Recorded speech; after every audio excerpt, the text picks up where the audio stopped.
자, 오늘은 이 성경스쿨의 마지막 시간입니다. 그리고 성경으로도 마지막 책인 요한계시록을 우리 같이 보도록 하겠습니다. 이 계시록이 기록된 그 시대적 배경을 잠깐 보면은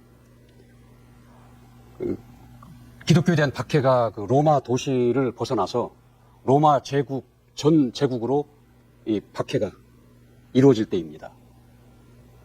그리고 이 네로 황제보다도 더 아주 혹독하게 극악하게 박해하던 도미티아누스 황제가 다스리던 그때입니다. 그때 기록이 된 겁니다. 이를 기록한 그 요한도 결국은 이 복음으로 인해서 붙잡히고 반모섬이라는 곳에 유배가 되고 그곳에서 이를 기록을 하고 있는 것입니다. 성도들이 교회와 성도들의 그 두려움이 아주 극해 아주 최고에 달할 때에 그 시점에 이 요한계시록이 기록이 됐습니다. 근데 그 당시에 그 기독교에 대한 박해가 얼마나 심했냐면은 그 사람들을 그냥 단순히 죽이는 것이 아니라 가죽을 벗겨내는 그런 고통스러운 죽음. 심지어는 그 사람의 몸에 기름을 발라서 태우고 그것으로 조명으로 활용할 정도로 그 정도로 이 기독교를 핍박을 하던 그 박해가 아주 정점에 이르렀고 이로 인해서 그 성도들은 아주 극한의 두려움과 공포 속에 시달리던 이로 인해서 이 신앙을 포기하고 배교하는 자들이 나타나고 아직 거기까지는 가지 못했지만 갈등하는 자들 그러한 자들이 교회 내에 있었다는 거죠. 이러한 시대적 배경 가운데에 이 요한계시록이 기록이 됩니다. 이 계시록은 비록 요한이 썼고 우리 책 제목도 요한계시록 이렇게 얘기를 하지만 이건 그리스도의 계시입니다. 예수 그리스도가 계시하신 내용이 요한의 계시록입니다. 그래서 이 1장 1절을 우리 같이 한번 볼까요? 요한계시록 1장 1절에 보면은 예수 그리스도의 계시라 이는 하나님이 그에게 주사 반드시 속히 될 일을 그 종들에게 보이시려고 그 천사를 그 종 요한에게 보내어 지시하신 것이라. 그러니까 이것을 계시하신 자는 예수 그리스도시다라는 겁니다. 이게 계시라는 것은 감추어진 것을 드러내어서 보여주는 것입니다. 알게 하는 것입니다. 그러니까 이 요한계시록의 이 내용은 이제 선견, 이게 미리 보게 하는 겁니다. 앞으로 장차 일어날 일을 미리 보게 하는 겁니다. 미리 보게 해서 그 감추어진 것을 드러내고 나타내는 것이 이 계시록이라는 책인 것이죠. 그래서 이 내용을 보면은 굉장히 공포스러운 내용들이, 두려운 내용들이 많이 나옵니다. 심판에 관한 이야기. 그러니까 이 책을 하나님께서 이 요한에게 이렇게 보여주시고 이걸 기록하게 하신 목적은 두려움을 주려는 목적이 아니에요. 그 두려움과 공포 중에서 신앙을 지키는 자들, 갈등하는 자들, 그들에게 더 큰 소망을 가지고 견딜 수 있도록, 이길 수 있도록 그것을 목적으로 기록된 책이 이 요한계시록입니다. 1장 9절부터 11절까지 같이 한번 보죠. 나 요한은 너희 형제요 예수의 환난과 나라와 참음에 동참하는 자라. 하나님의 말씀과 예수의 증거를 인하여 반모라 하는 섬에 있었더니 주의 날에 내가 성령에 감동하여 내 뒤에서 나는 나팔 소리와 같은 큰 음성을 들으니 가로되 너 보는 것을 책에 써서 에베소, 서머나, 버가모, 두아디라, 사데, 빌라델비아, 라우디게아 7교회에 보내라 하시기로. 이런 고통과 어려움을 겪고 있는 자들에게 이것을 전해서 이 내용으로 인해서 두려움을 가져라는 얘기가 아니라 소망을 가져라. 지금 당하고 있는 그 어려움을 이겨라. 그런 목적으로 쓰여졌다라는 거죠. 이 기록을 보아야 될 대상은 누구냐면은 불신자들이 아니에요. 7교회에 있는 교인들이라는 거죠. 그 당시에 7교회라는 것은 이 초대교회로부터 오늘날 우리에 이르기까지 모든 교회를 대표하는 것입니다. 7교회가. 그러니까 오늘날 우리에게도 해당이 되는 얘기예요. 지금 믿는 자들, 교회 안에 있는 자들을 대상으로 기록을 한 겁니다. 그리고 그 내용은 뭐냐면 속히 일어날 일이다라는. 1장 1절에 다시 한번 보죠. 예수 그리스도의 계시라 이는 하나님이 그에게 주사 반드시 속히 될 일이다라는. 반드시 되고 속히 될 일을 그 종들에게, 이게 초대교회로부터 오늘 우리 자신들의 이르기까지 그 종들에게 보이시려고 그 천사를 그 종 요한에게 보내어 지시하신 것이라. 4장 1절에 한번 봅시다.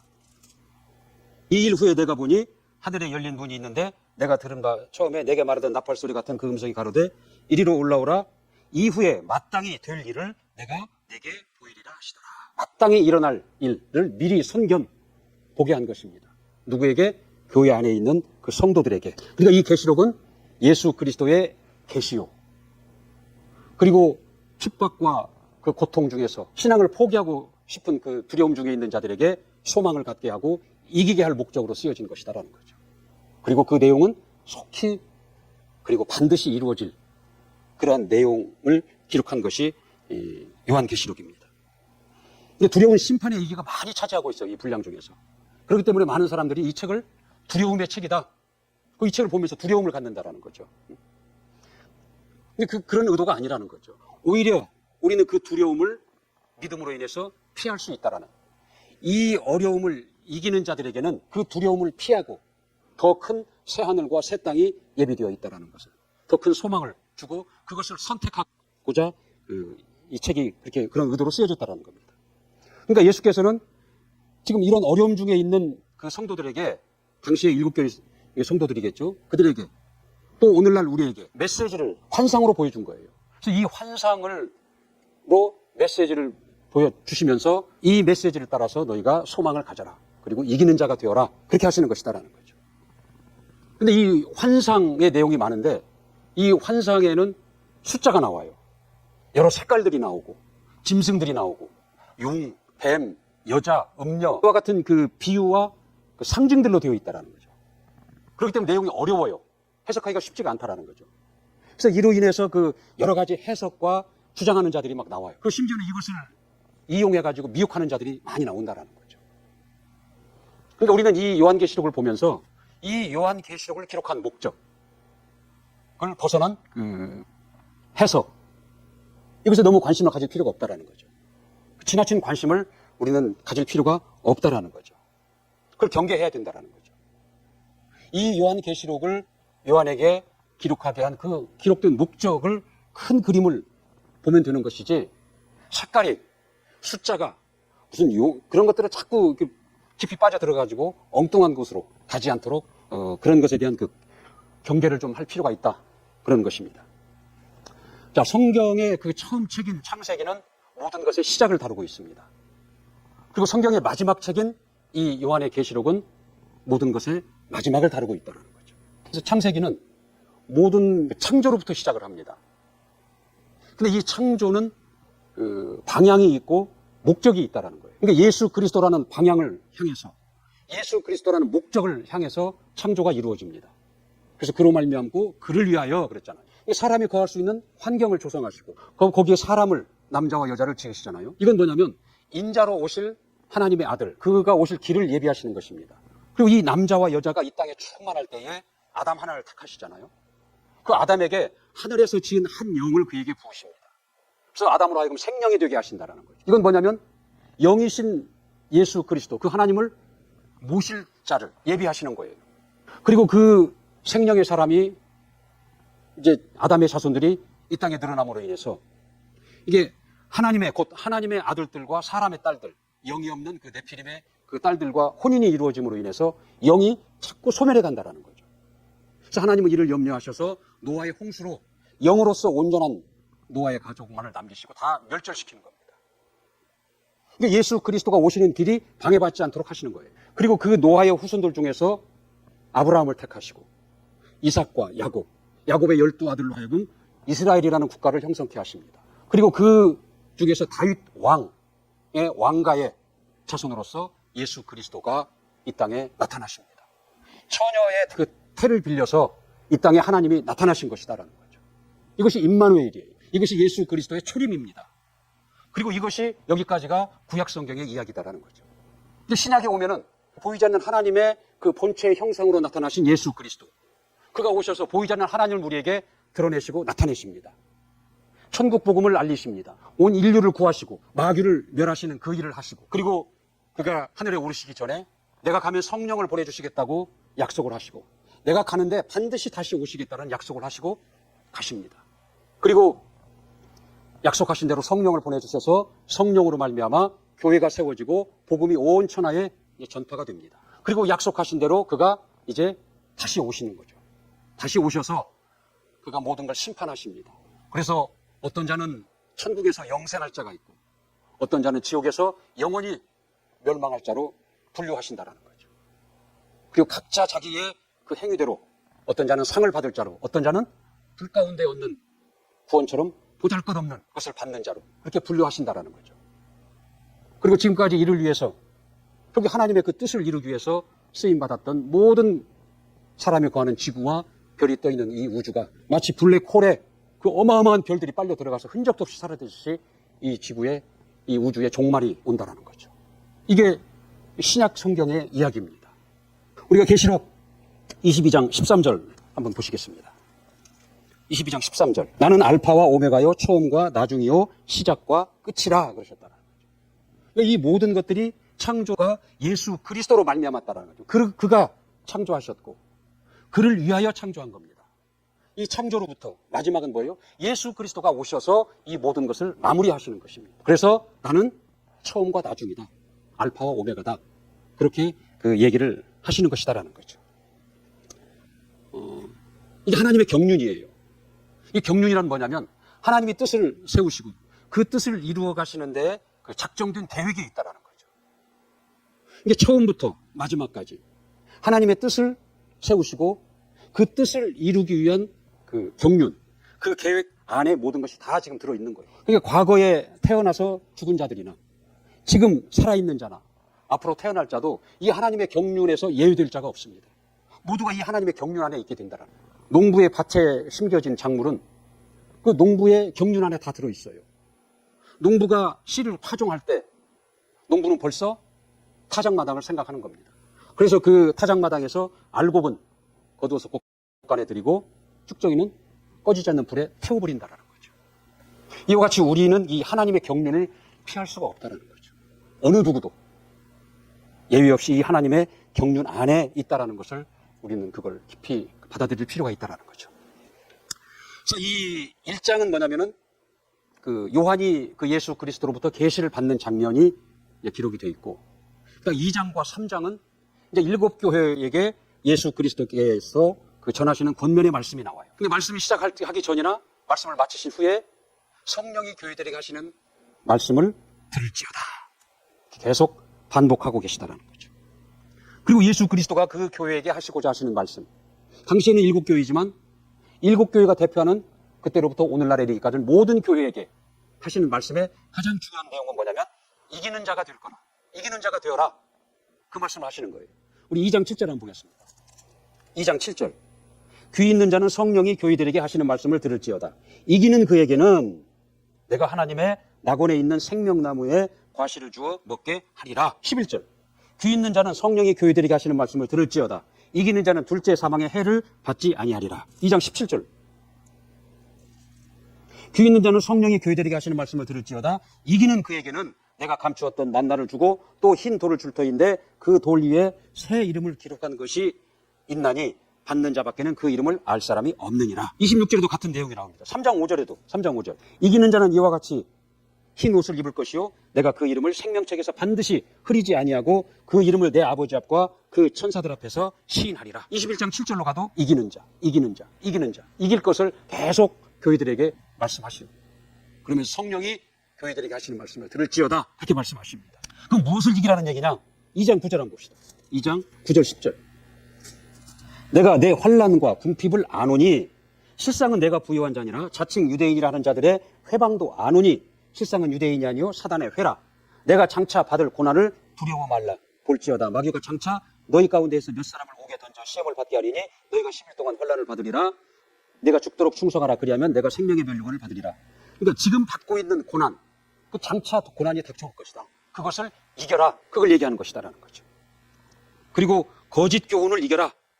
2장 14절과 2장 20절에 보면은 당시에 유행하던, 교회에 유행하던 거짓 교훈을 이겨라. 그 다음에 잘못된 행실을 이겨라. 2장 4절부터 5절, 3장 15절부터 16절, 3장 18절, 19절. 그러니까 너희 앞에 닥친 어려움, 환난과 핍박, 그리고 앞으로 닥쳐올 그 환난과 핍박을 이겨라. 극복해라. 그리고 거짓 교훈에 무너지지 마라. 이겨라. 그리고 너희들의 그 잘못된 행실, 앞에 너희들이 지는 자가 되지 마라. 극복하고 이겨라. 그런 메시지를 2장과 3장을 통해서 교회들에게 메시지를 주시는 내용이죠. 그다음에 4장부터는 이제 그 장차 이루어질 그 심판 그리고 구원에 관한 이야기가 이제 전개가 된다라는 거죠. 근데 많은 부분이 이 심판에 관한 이야기가 나와요. 근데 우리는 한번 스스로 생각해 볼 때 이 심판에 대한 내용을 읽을 때 나는 과연 두려워하는 자인가? 오히려 나는 소망을 가지는 자인가? 한번 생각해 볼 필요가 있는 거예요. 이게 믿음이라는 건 뭐냐면 그 예수 그리스도의 그 피가 우리의 모든 죄를 앞으로 지을 죄까지도 과거의 죄와 앞으로 지을 죄까지도 그 죄를 해결하는 대속하는 하나님의 능력이요 하나님의 지혜요 하나님의 방법이요 하나님의 믿음임을 우리가 인정하는 겁니다. 그래서 죄로부터 죄의 문제가 해결받는 거예요. 또 믿음이라는 건 뭐냐면 그가 무고한 자로서 죄인처럼 십자가에 달려 죽으신 것은 그러니까 우리는 죄를 해결받았지만 그 죄의 대가는 남아있다라는 거죠. 사망이. 그래서 우리 영혼의 사망을 그가 대신하신 것이에요. 그 사망으로부터 우리를 자유케 하신 것이다라는 거예요. 그리고 율법의 결론은 뭐냐면 죄인이다라는 거예요. 그래서 그가 죄인처럼 죽으심으로 율법의 요구를 다 이루어버리신 거예요. 더 이상 율법이 효력을 상실해버렸다라는 거죠. 이것에 대한 믿음을 갖는 겁니다. 그래서 내가 사망에서 죄에서 율법에서 자유자가 된 것을 모든 것이 정리되고 이제는 마무리됐다라는 것을 인정하는 겁니다. 이게 우리 믿음이다라는 거죠.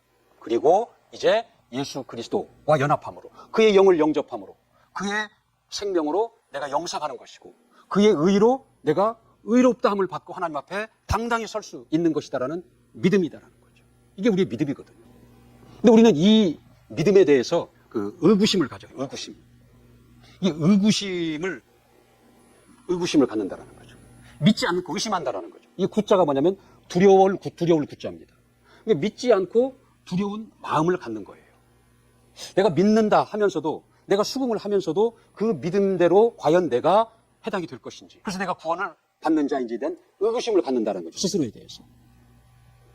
그리고 내가 받은 믿음에 대해서 굉장히 걱정을 해요. 과연 내가 그 수준에 이를 수 있는 믿음을 가지고 있는 자인가? 응? 걱정을 한다는 거죠.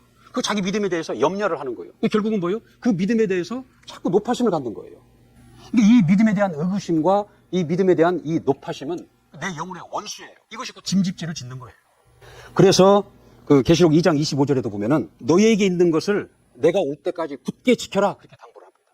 너희에게 있는 것, 그 믿음을 주님이 다시 오실 때까지 굳게 지켜라 하는 거죠. 이게 마음이 자꾸 연약해서 의구심을 갖고 이 믿음에 대한 노파심을 갖는 그러지 말고 마음을 굳게 해서 내가 올 때까지 그것을 지켜라 그렇게 하시는 것이다라는 거죠. 그러니까 우리는 이 믿음이 있다면 우리는 그 아까 말씀드린 믿음이 있다면 이 두려운 심판의 이야기가 나와는 상관이 없는 일이다. 오히려 우리는 소망을 새하늘과 새 땅에 대한 우리는 소망을 가질 수가 있다라는 거죠. 우리 자신을 한번 돌이켜볼 필요가 있는 겁니다. 그런 관점에서 한번 이 계시록의 심판의 이야기를 읽으면서 과연 이것이 나에게 해당이 되면 어떨까 하는 그 두려움을 갖기보다는 이것이 나와 무관한 것이 되었구나. 참 나는 소망이 있는 자구나. 나는 진정 이 믿음으로 구원을 받은 자구나. 그런 그 마음이 내 안에 있어야 된다라는 거죠. 자, 이제 예수께서 다시 오십니다. 그것을 우리가 공중 재림이다. 이렇게 얘기를 합니다. 그 공중 재림 하신 다음에 대환란이 일어납니다. 대환란 후에 이 지상 대환란. 자, 공중 재림이 일어나고, 맞아요. 대환란이 일어나고, 그 다음에 지상 재림. 예수께서 지상에 다시 오신다라는 거죠. 공중에 오신다라는 것은 모든 전 세계인이 동시에 알 수 있게 오신다라는 거예요. 그리고 지상 재림은 뭐냐면 이제 이 땅에 내려오신다라는 거죠. 예, 지상 재림이다라는 거죠. 그 다음에 천년 왕국이 시작이 됩니다. 그 다음에 이 종말이 온다라는 거죠. 종말이 오고 백보좌 심판이. 그 결국 마지막에는 이제 천국이냐 지옥이냐 각자 갈 곳으로 간다라는 거죠. 자, 예수께서 이제 하늘에 가셨습니다. 그리고 그가 가시기 전에 약속하셨어요. 내가 반드시 온다. 반드시 온다. 그래서 마태복음 26장 그 64절에 보면은 인자가 권능의 우편에 앉아있는 것을 너희가 알 것이고 그리고 구름을 타고 오는 것을 너희가 보리라. 그렇게 약속을 하셨어요. 그 사도행전 1장 11절에도 보면은 너희 가운데서 하늘로 옮겨진 이 예수는 하늘로 가심을 본 그대로 오시리라 그랬거든요. 다시 오신다라는 거죠. 이때 오실 때에는 이걸 재림이다 그럽니다. 이 재림 때에는 하나님의 그 공의를 실현하기 위한 심판주로 오십니다. 왕으로 오신다는 거죠. 그가 초림 때에는 참으로 초라하게 오셨어요. 대속제물로 오셨다는 거죠. 그래서 그 짐승의 부유를 의지 삼고 그렇게 초라하게 오셨다는 거죠. 그러나 재림 때에는 왕으로 하나님의 공의를 실현시킬 심판주로 재림 때에는 오신다는 거죠. 그래서 천사장의 외침과 천사들의 호의와 하나님의 나팔 소리와 함께 공중에 재림을 하시는 겁니다. 그래서 그가 공중에 나타나시면 이제 심판이 시작이 되는 거예요. 그래서 믿고 죽은 성도들, 낙원에 있는 성도들이 먼저 공중에서 그 주님과 만납니다. 그리고 그때 이 땅에 살아있던 성도들도 이제 휴거가 일어나서, 들림이죠, 휴거. 공중에서 주님을 뵙고 거기서 우리는 신부가 되고 주님은 신랑이 되어서 혼인잔치가 이루어진다는 거죠. 근데 이때 이 성도와 그 신자가 구분이 되는 거예요. 이게 성도는 누구냐면은 끝까지 견디고 이긴 자예요. 그 신앙의 정절을 끝까지 지킨 자들이에요. 성령의 인을 맞은 자들입니다. 그리고 예수 그리스도로 이 말씀을 지키기 위해서, 순종하기 위해서 고난과 핍박에 참여한 자들. 이들이 성도라는 거죠.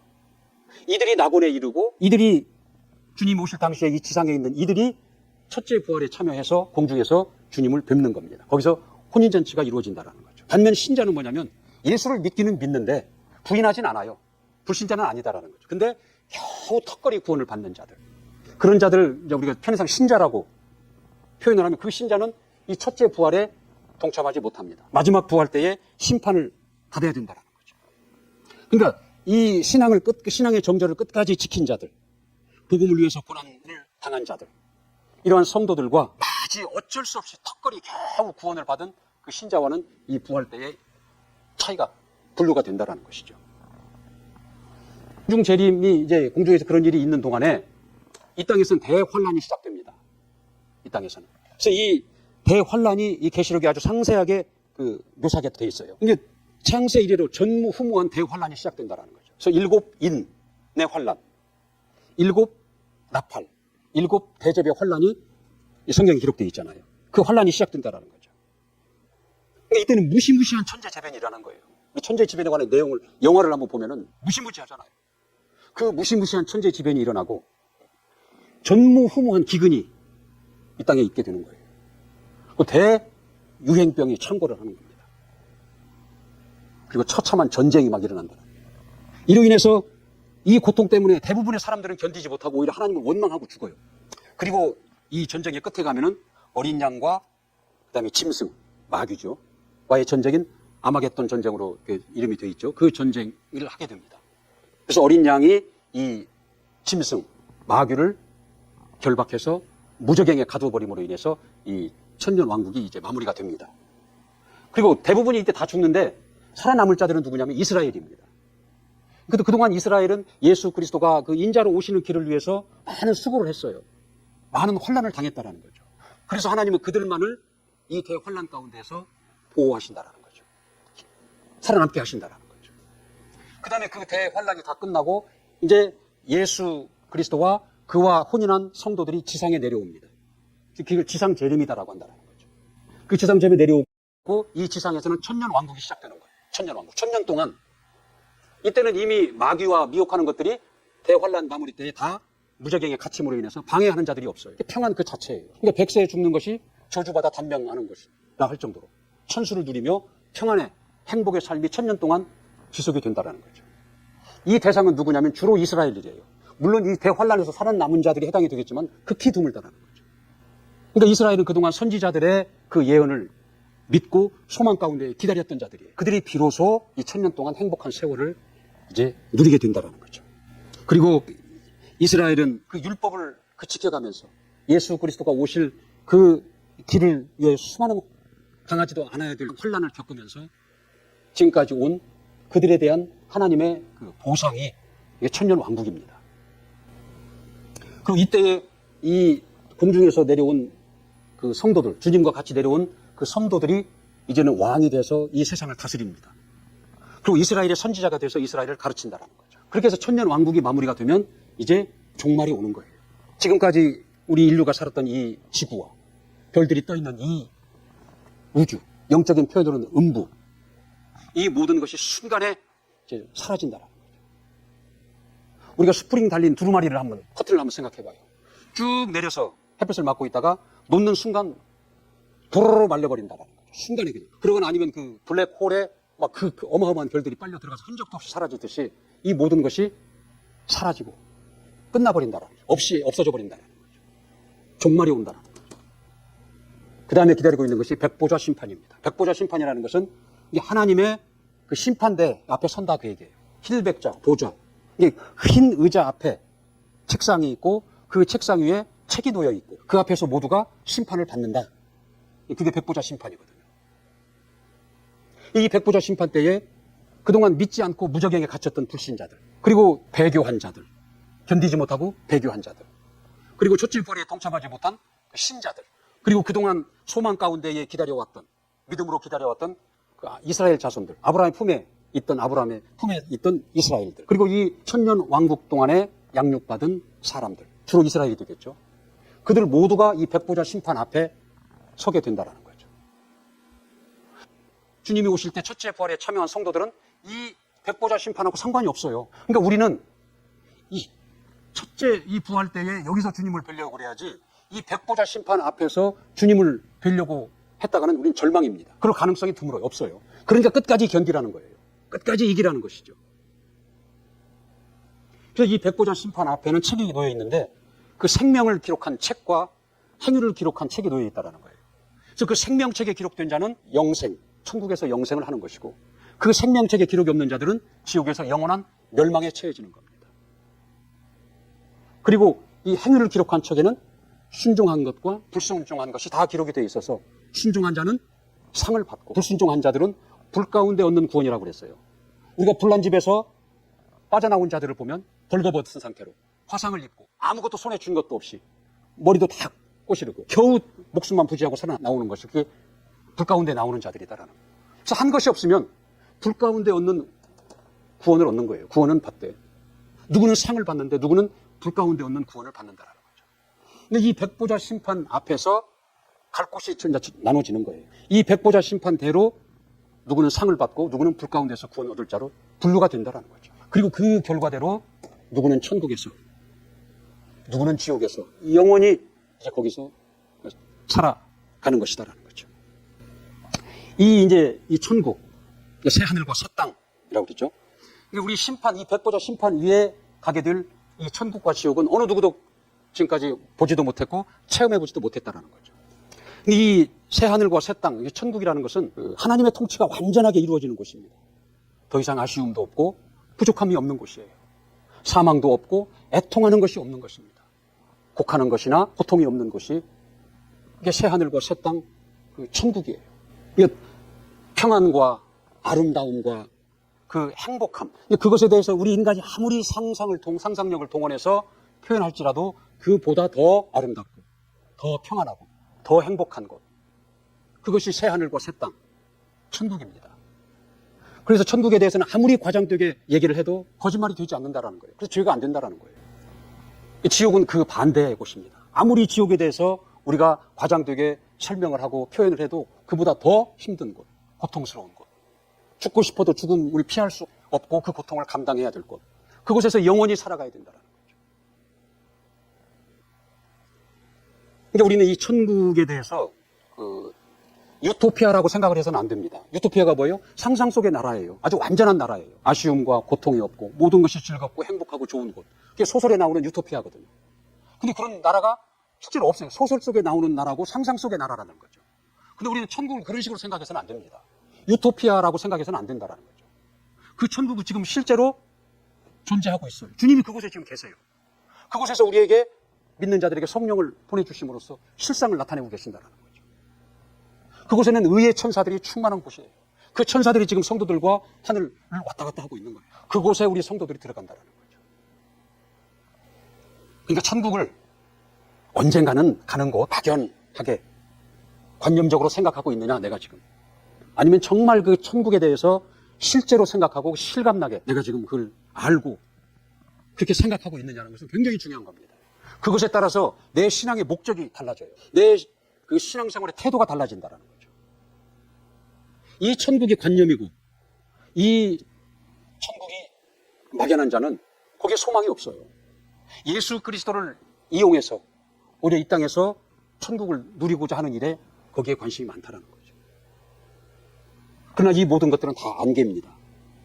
이 땅에서 아무리 행복하고 즐겁고 부유하고 하루하루가 그렇게 즐겁고 행복하게 살아가지만 이것도 다 사라지는 안개입니다.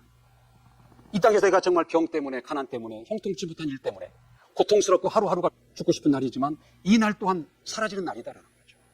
다 사라지고 결국은 하나님의 경륜 앞에 그 안에 다 포함이 돼서 마지막에 심판대, 백보자 심판 앞에 서게 된다는 거죠. 이 성도의 종말이라는 것은 두려움이 아닙니다.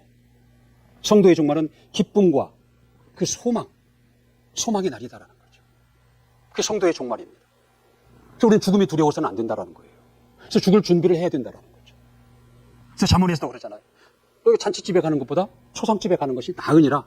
모든 사람이 지금 저 관 앞에 누워있는 저자와 같다라는 거예요. 우리도 거기를 피할 자가 없다라는 거죠. 하나님의 경륜을 벗어날 수 없다라는 거죠. 모든 것은 다 안개와 같이 사라지고 마지막에 종말을 맞이한다라는 거죠. 성도의 종말은 기쁨과 소망의 날입니다. 그러나 그렇지 못한 자의 종말은 두려움과 심판의 날이다라는 거죠. 그래서 사람들이 죽기를 두려워하는 것이다라는 거죠. 자, 요한은 이와 같은 모든 환상을 보고 기록을 하고 마지막 요한이 한 말이 있습니다. 우리 요한계시록 우리 끝장 22장 한번 봅시다. 22장 20절.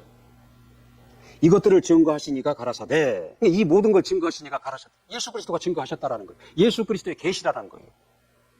가라사대 내가 진실로 속히 오리라 하셨다라는 거죠. 그러니 요한이 결론적으로 한 말이 뭐예요? 아멘 주 예수여 어서 오시옵소서 그랬다라는 거죠. 아멘 주 예수여 오시옵소서. 그러니까 요한이 마지막 한 말은 하나님 이 황제의 핍박으로부터 이 로마 제국의 핍박으로부터 우리를 좀 구원해 주세요. 나를 이 반모섬의 고통으로부터 구원해 주세요. 벗어나게 해 주세요. 내가 하나님을 위해서 살려고 말씀대로 살려고 신앙생활 하는데 왜 이렇게 고통스럽고 힘이 듭니까? 그런 불평 불만이 아니었다라는 거죠. 아멘 주 예수여 어서 오시옵소서. 이런 고백을 할 수 있었던 건 뭐냐면 그 요한이 본 그 영광이 너무 큰 거예요. 그 성도에게 해당이 되는 그 영광이 너무 큰 거다. 이기는 자에게 해당되는 그 영광이 너무 큰 것이었다는 거죠. 그것이 너무나 실감나고 너무나 생생했던 거예요. 그리고 그곳에 그 가고자 하는 그 기대감이 너무나 큰 거예요. 그렇기 때문에 이 요한은 그런 거 제껴두고 아멘 주 예수여 오시옵소서 이렇게 고백할 수 있었다는 것입니다. 자, 영적 생활이라는 것은 내 영혼을 위한 생활을 영적 생활이다 그렇게 얘기를 합니다. 내 영은 하나님으로부터 왔어요. 그래서 하나님을 알아요. 내 육체는 흙에서 왔어요. 이 세상에서 왔다라는 거예요. 이 세상의 맛을 안다라는 거죠. 그래서 이 영과 이 육이 항상 충돌을 일으키고 성질이 달라요. 상극관계가 된다라는 거죠. 그래서 내 영혼이 즐겁고 내 영혼이 참으로 행복하면 내 육체는 힘들어요. 내 육체가 행복하고 편안하고 즐거우면 내 영혼은 고통스럽다라는 거죠. 근데 우리는 어떻게 해요? 이 두 가지를 다 갖고 싶어 하는 거예요. 두 가지를 다 우리가 취하고 싶어 한다라는 거죠. 자, 우리 마지막으로 3장 16절 한번 봅시다. 네가 이같이 미지근하여 더웁지도 아니하고 차지도 아니하니 내 입에서 너를 토하여 내치리라. 그러니까 이것도 좋고 이것도 좋고 두 가지를 다 가지려고 하는 것이 그게 뭐예요? 그게 미지근한 거예요. 그렇다고 극단주의로 흐르라는 얘기는 아닙니다. 그게 미지근한 것이다라는 거죠. 우리는 이 육체를 초월할 수 없지만 우리의 이 신앙생활은 내 영혼을 도모하는 쪽에 치중이 되어야 된다는 거죠. 영적 생활을 해야 된다. 우리 종말을, 그 영광의 종말, 기쁨과 소망의 그 마지막을 바라보면서 그렇게 신앙생활해야 될 것을 지금 이 계시록을 통해서 우리에게 그런 메시지를 주고 있는 것입니다. 자, 여기까지 하겠습니다.